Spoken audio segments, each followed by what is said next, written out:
Your little real estate game ends here. Those words burned themselves into my mind and refused to fade. The voice belonged to my brother-in-law, Chris Irving, who was sitting in the plaintiff's seat with a triumphant look on his face. He had whispered that poison into my ear just minutes ago. Right before the hearing began, he entered the courtroom with his family in tow and passed by me, just for a fleeting instant. Before I could even respond, the bailiff announced the opening of the court, and Judge Brown entered. It was an insult delivered with perfectly calculated timing. Beside Chris, my biological sister Nicole wore a satisfied smile. In the gallery, our parents nodded stiffly, as if asserting what they believed to be their daughter's rightful claim. The trial was unfolding in their favor exactly as they intended. His lawyer was presenting a carefully fabricated story of lies. Ms. Tracy Manning has long exhibited extreme emotional fluctuations. She alternates between periods of rational clarity and periods of impulsive instability.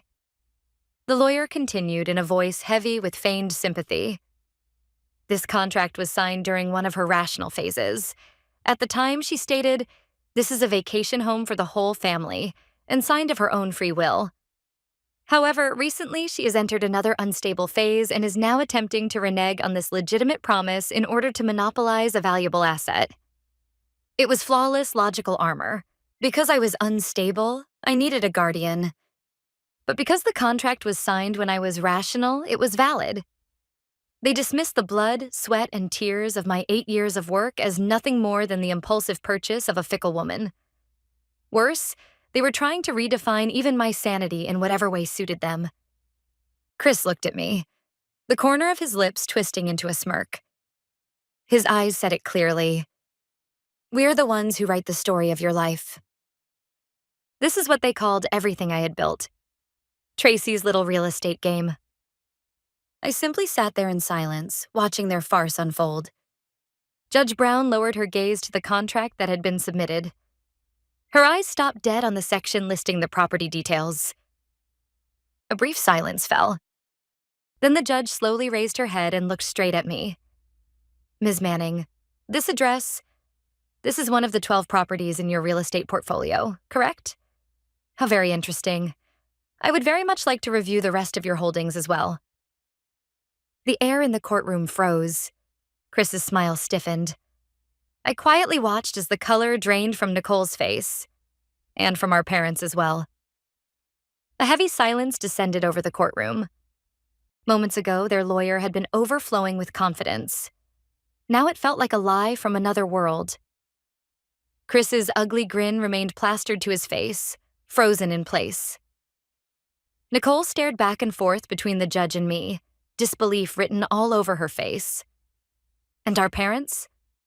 They could only gape, mouths hanging open, unable to comprehend the reality before them. They had truly believed in the image they themselves had created, the illusion of a pitiful, incompetent Tracy. They believed I was recklessly burning through money, standing on the brink of ruin, exactly as that illusion dictated.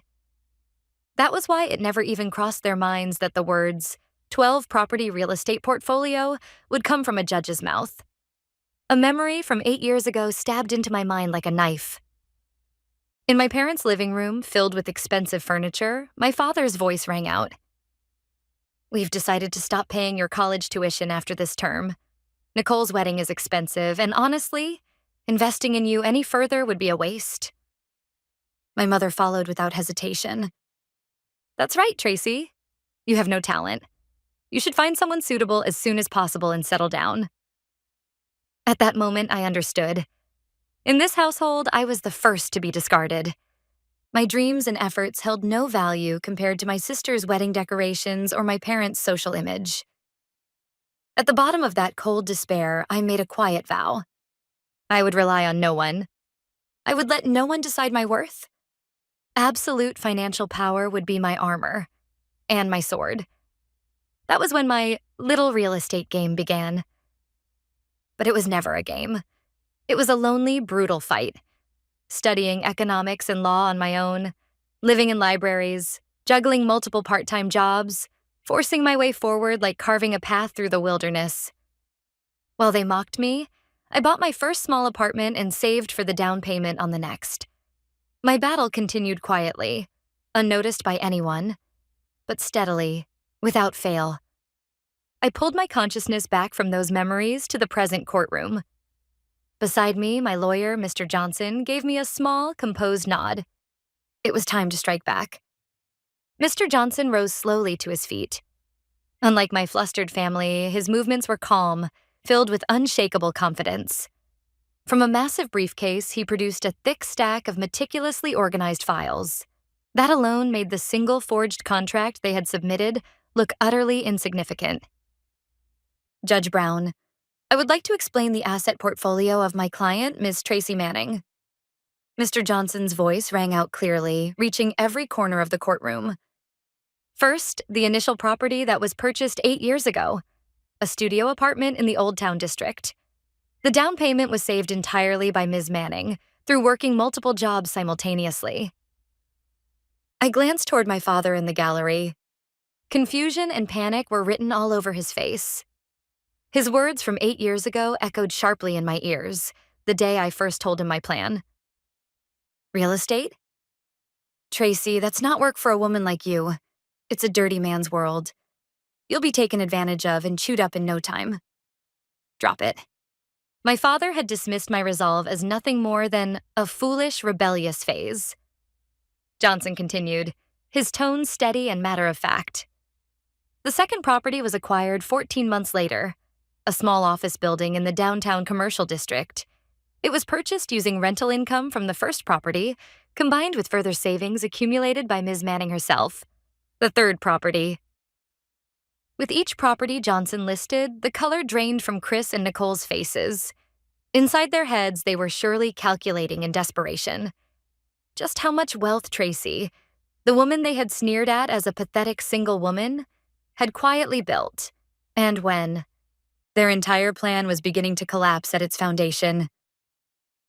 The judge leaned forward, listening intently. This was no longer a simple family dispute. The existence of a vast asset empire was about to be revealed publicly in the courtroom for the first time. And the fourth property? Johnson paused briefly and turned the page. I could almost feel that split second of silence tightening around their hearts. He continued on to the fifth, then the sixth property, reading through the list of assets I had acquired. Each one was, to me, a record of battles carved out with blood and sweat. When the address of the sixth apartment building was read aloud, I instinctively closed my eyes. That property. Shortly after purchase, a severe structural defect, one not mentioned in the inspection report, came to light. The repair costs far exceeded the original budget, rapidly draining my available cash. The bank coldly refused additional financing, and for the first time in my life, the word bankruptcy became frighteningly real. Those 2 months were hell. 1 slice of bread and coffee per day. At best, 3 hours of sleep a night. I had nightmares every day. Unable to ask anyone for help, I fought alone, groping forward through a dark tunnel, completely isolated. But that despair made me stronger.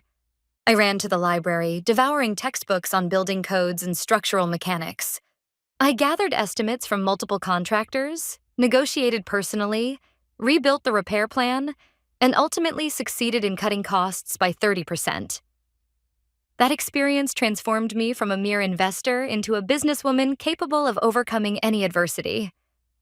Today, the very property Johnson was describing is one of the highest-yielding assets in my entire portfolio. The symbol of my despair had become, ironically, a powerful weapon. One now shattering my family's last remaining hopes. I slowly opened my eyes and looked at my sister, Nicole. Her lips trembled as if she had seen a ghost, her hand clutching her husband Chris's arm. But Chris no longer had the composure to support her. He was simply glaring at his own lawyer, with eyes that clearly said useless. As Johnson moved on to the 7th and 8th properties, a murmur rippled through the gallery. The bailiffs and other lawyers, who had likely dismissed this as nothing more than a strange family property dispute, were visibly stirred. No surprise there. What was being revealed was not merely a personal asset list. It was the portfolio of a single invisible power player who had quietly, yet decisively shaped the city's real estate market. I did not look away from my parents. My mother, Susan, no longer had the composure to play the tragic heroine. She could only clutch her handkerchief tightly. My father, Richard, had moved from confusion to anger, and now to something else entirely. Humiliation. For him, the realization that his daughter had achieved success far beyond him, entirely without his knowledge, must have shattered his pride at its core. When I still lived at home, whenever relatives gathered on holidays, my father always introduced me the same way. This is my eldest daughter, Tracy. Plain girl, no particular talent, but she's kind. That was not affection. It was a curse, defining my value as harmless but incompetent, a way to keep me under his control. Whenever Nicole brought home her wealthy husband, Chris, my father would say to me, "Learn from Nicole. A woman's happiness comes from finding a good man." My success destroys every curse they ever placed on me. My very existence is a complete rejection of their values. That is why, in their world, I had to be poor and unhappy, so their small, fragile universe could remain intact. The sound of Johnson turning a page echoed through the quiet courtroom. Ninth property. His voice sounded like the opening gong of my revenge against the past. And the 10th property. Downtown District, 15 Riverside Avenue. Commercial building, commonly known as the Phoenix Lofts. The moment Johnson spoke that name, the atmosphere in the courtroom shifted once again. This was not the same restless murmuring as before. It was a silent shock, laced with awe. I saw several journalists in the gallery hurriedly begin taking notes. The Phoenix Lofts. That name is known to anyone involved in business in this city. Once dismissed as a derelict brick building so dangerous it was called a breeding ground for crime, it was an eyesore even the city itself had given up on. Then, several years ago, an anonymous investor purchased that ugly structure and brought it spectacularly back to life. A miracle redevelopment project. Today, it stands as a landmark of the area, housing some of the city's most fashionable restaurants, art galleries, and high-tech company offices. That project was the greatest gamble of my life. I poured nearly 80% of my entire net worth into it and endured countless sleepless nights. But I will never forget the emotion of the night the first tenant's lights came on in the completed building. That was the moment my solitary battle was recognized publicly for the first time. Newspapers and magazines praised, anonymously of course, the brilliance of the genius investor T. Manning. That success gave me unshakable confidence and wings to aim even higher. I looked at Chris. His face had gone beyond pale. It was ashen. The impossible-to-book French restaurant he bragged about using for dates sat on the top floor of the Phoenix Lofts. Nicole must have realized it too. Her favorite boutique was on the building's ground floor. The dazzling world they had enjoyed merely as consumers, the very pinnacle of it, was owned by Tracy, the woman they had looked down on and tried to destroy. That cruel truth was blasting straight through their minds. Judge Brown narrowed her eyes behind her glasses. The Phoenix Lofts? I see. That single murmur made it clear. Every scattered dot had just connected. Judge Brown raised a hand to stop Johnson. She had clearly decided there was no need to read any further down the list. She turned a severe gaze toward Chris, Nicole, and their lawyer. Counsel, moments ago you claimed that Ms. Tracy Manning, your client's sister-in-law, lacks judgment and engages in reckless spending. However, the facts revealed here tell a very different story. Ms. Manning owns and operates the Phoenix Lofts, one of the most successful redevelopment projects in this city, and holds at least 9 additional income-producing properties. How do you intend to explain the fatal discrepancy between your claim and these facts? The judge's voice was calm, but it cut like steel. Chris's lawyer broke into a cold sweat, stammering uselessly as he tried to form an excuse, but no words would come together. Then Johnson delivered the decisive blow. Your Honor, there is one more important property. He produced the final file. The 12th property, the Grand Majestic Theater, a structure officially designated as a city historical landmark. The courtroom's shock reached its peak. That beautiful theater, beloved by everyone in the city, closed on the brink of demolition, saved and reborn as a cultural sanctuary by an anonymous patron. Surely not. Ms. Manning personally funded the restoration of this theater, Johnson continued, and in recognition of her contribution, she has received an official commendation from the City Historical Preservation Society. He submitted a copy of the award certificate as evidence. Your Honor, I ask you this. Is it conceivable that someone prone to emotional instability and impulsive waste could carry out a project requiring such long-term vision, meticulous planning, and, above all, deep love for the community's cultural heritage? The answer was obvious to everyone. The fabricated image of a mentally unstable Tracy collapsed without a trace under the weight of undeniable evidence. I simply watched in silence. My 8 years of solitary struggle were speaking more eloquently than words ever could, proving my truth in this courtroom.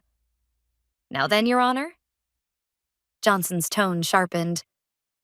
There can no longer be any doubt that Ms. Tracy Manning is an exceptionally capable individual who has also made significant contributions to society. That raises a critical question.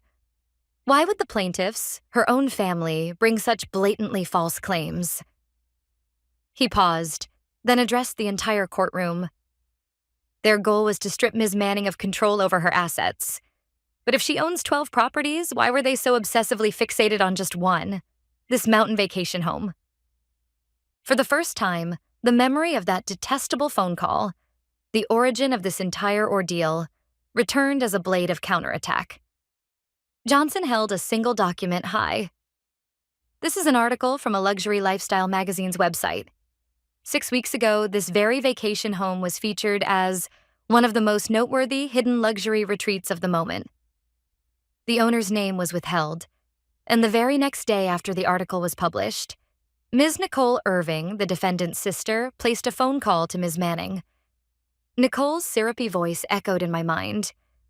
Hey, Tracy, I heard you bought an amazing vacation house. Isn't that wonderful? But you're single and don't even have kids. What's the point of keeping it all to yourself? That's something a family like ours with children should be using? That was not a suggestion.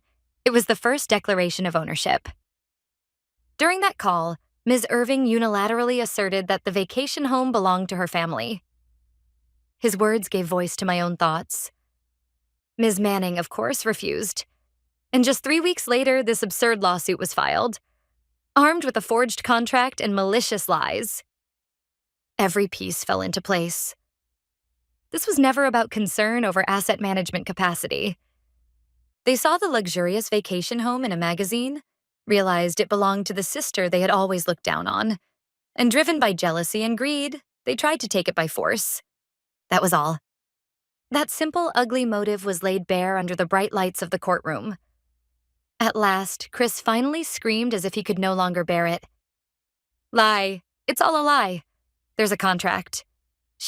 Tracy, signed it. His disgraceful scream echoed through the once quiet courtroom. But no one believed him anymore. Judge Brown silenced him with an icy glare. Mr. Irving, regarding the contract you submitted? She slowly picked up the document. There are several very interesting points. Right on cue, Johnson spoke up. Your Honor, we commissioned a professional handwriting analysis of that contract, as well as a materials analysis of the paper and ink used in its creation. We submit the expert reports as evidence. Johnson handed another thick file to the bailiff. According to the findings, first, the signature is a crude forgery that does not match Ms. Tracy Manning's handwriting with a probability of 98.7%. Nicole let out a short, sharp gasp. Chris glared at her, his face twisted with rage. It was obvious who had forged the signature. Johnson continued mercilessly. More importantly, the paper and ink. Analysis shows that the ink used in this contract is a newly released product that went on the market just 3 months ago. The date written on the contract, however, is 1 year ago.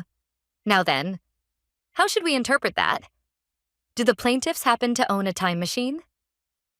A ripple of suppressed laughter spread through the gallery. This was no longer even a farce. It was simply the pathetic unraveling of a foolish criminal scheme. Forgery had now been proven, scientifically and decisively. The lawyer representing Chris and Nicole covered his face in despair. He had likely been deceived by his own clients. In that moment, his professional career took a devastating blow. I watched silently as everything collapsed around them. This was the inevitable consequence for those who try to steal what belongs to others by force. Chris and Nicole were deathly pale, unable to utter a single word. In the gallery, our parents trembled as they were forced to confront the reality that their son-in-law and daughter were criminals who had committed blatant fraud in a court of law. The social standing and pride they had tried so desperately to protect shattered into pieces in that very moment. Judge Brown slowly reviewed the forensic reports, then placed the documents on her desk and turned toward me. Her expression softened, still firm, but now layered with something human, something complex. Ms. Manning, first I wish to apologize for forcing you to waste your valuable time on such a baseless claim. It was an extraordinary statement, a judge apologizing to one party in a case. And, she continued, if you are willing, I would like to hear directly from you. What you have thought, and what you have accomplished over these past 8 years, and why your family knew nothing of this remarkable success. All the evidence was in.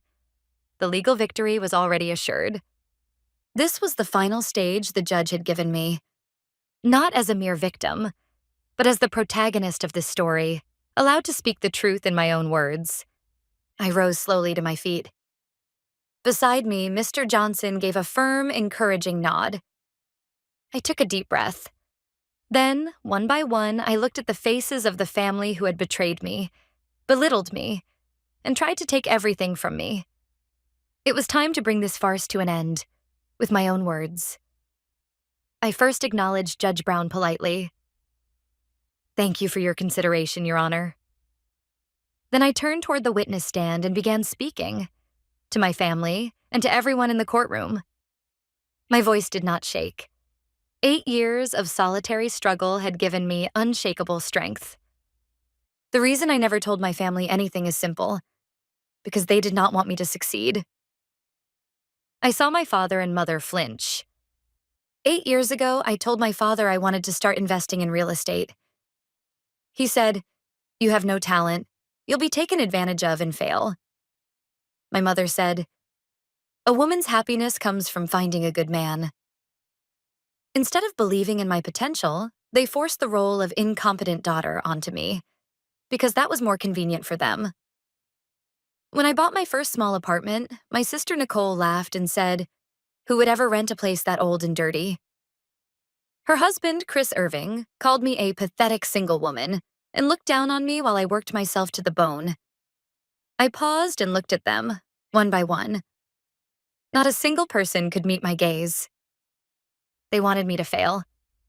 Somewhere deep down, they expected me to be poor, miserable, and eventually come crawling back to them. Because my success would prove that everything they believed, the values they forced onto me, was wrong. They couldn't accept that reality. So when they learned of my success, their response wasn't celebration. It wasn't about recognizing or showing respect to my empire. It was to steal it and to destroy it. My words were quiet, yet carried the full weight of truth as they resonated throughout the courtroom. The forged contract they submitted, I continued. That document was not merely a tool of fraud. It was the embodiment of their desire. The ugly wish that I would be exactly as they said, foolish, reckless, and incapable of accomplishing anything without their help. I turned to the judge.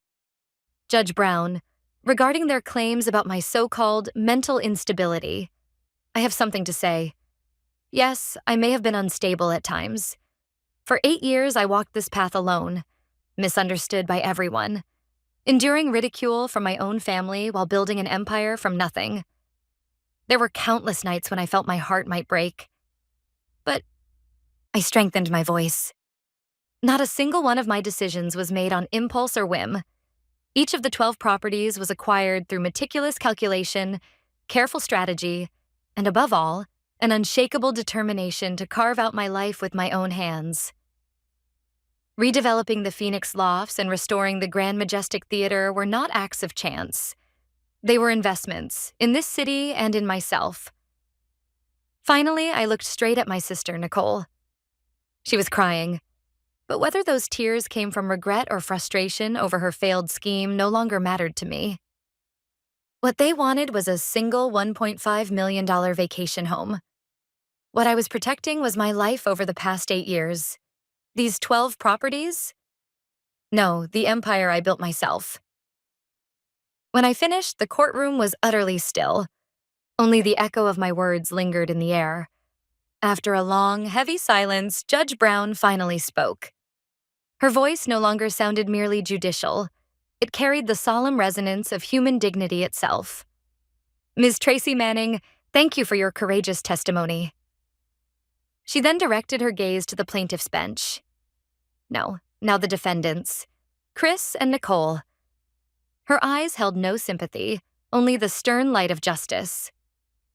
Ms. Nicole Irving, Mr. Chris Irving, your actions go far beyond a simple family dispute. You knowingly used forged documents and filed malicious false claims to deceive this court, attempting to unlawfully seize another person's property and destroy her reputation. This is an egregious act of fraud. She pronounced each word deliberately, as if carving them into stone. Accordingly, this petition is dismissed in its entirety. Furthermore, I declare that the allegations of perjury and fraud in this case will be formally referred to the prosecutorial authorities. A sharp clatter rang out. At the spot where Chris had been standing, his lawyer's briefcase fell to the floor. Chris himself barely managed to keep from collapsing. Nicole let out a broken sob. Then Judge Brown's piercing gaze swept to my parents in the gallery. Mr. Richard Manning, Ms. Susan Manning, you did not take the stand, yet throughout this charade you nodded in approval, and even applauded, thereby clearly endorsing the plaintiff's fraudulent actions. Such behavior is an insult to this court and amounts to admitting complicity in this malicious scheme. Your responsibility will also be pursued by Ms. Manning's counsel in civil court.